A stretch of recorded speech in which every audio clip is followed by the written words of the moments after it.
if you're wondering, are Vans shoes good for driving? I've been road testing these shoes over the past few weeks to give you my thoughts.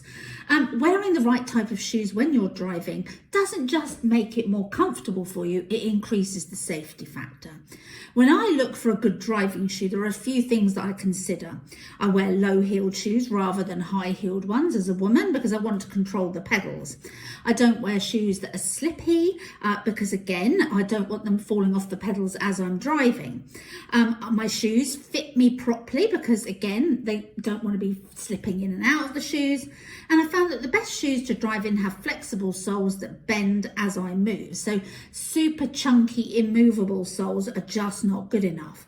I also think as comfort as well, because even though I'm sat down, I still want my shoes to feel like an extension of my feet, not something that's irritating me. So are Vans fitting the bill for that kind of shoe? So now that you know the styles of shoes that would maybe work, are Vans going to fit that? Well, from my experience, Vans work pretty well, provided they aren't the platform or stack form styles. You see, these ones aren't, okay? This is because their shoes that have those designs are a little bit too thick of the sole, making them difficult to move in when you're driving and to manage the pedals properly.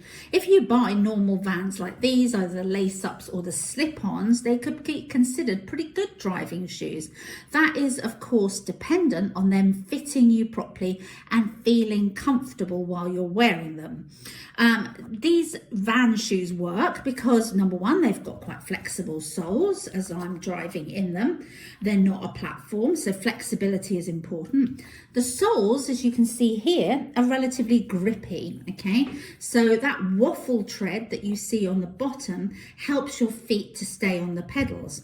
They're a relatively low profile, so that means it's easier for me to feel the brake and the accelerator as I'm driving along.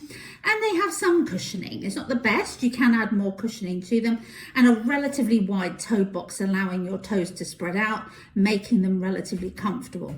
And whilst their laid-back style isn't really a safety or comfort feature, it does make them a little bit more desirable. So personal style does come into it. I'll put a link to my website which gives some information on the type of Vans that would work pretty well if you want to drive, so you can actually get some links to them. There are some footwear that you should avoid when driving, so I'll state the obvious, but mules, slides and flip-flops are not ideal. I would never consider getting into my car and driving when wearing backless mules, slides or these flip-flops. Why? Because your feet can slip out of them easily, and when that comes when you're driving a car, it's dangerous. Leave those shoes at the beach, okay, or for casual wear, but put something more secure on your feet when you're driving. Also, things like wedges. Wedges are another type of shoe I'd never wear when I was driving because they're heavy and the soles are too thick to allow you to react well whilst you're pressing the car pedals. Platform wedges obviously are the worst because they obstruct your positioning over the pedals and limit your ability to move your feet to press them in an emergency. Heels, again, I don't drive in heels. Heels can get caught on floor mats in the car and they can come off. It really isn't safe. Plus they get scuffed. My heels are expensive. The last thing I want to do is ruin them by driving. Work boots, weirdly, are also not really that suitable for driving. Not everyone thinks this, but they have big, thick soles, the good work boots, and they're pretty inflexible, so they restrict how you can feel and control the pedals on the car. And they also weigh much more than a standard pair of shoes, which tires your feet and reduces your response time. So if that's the case, try and put something else on your feet when you're driving. So I hope all this helps and helps you make better decisions about what you might wear to keep yourself safe when you're in a car.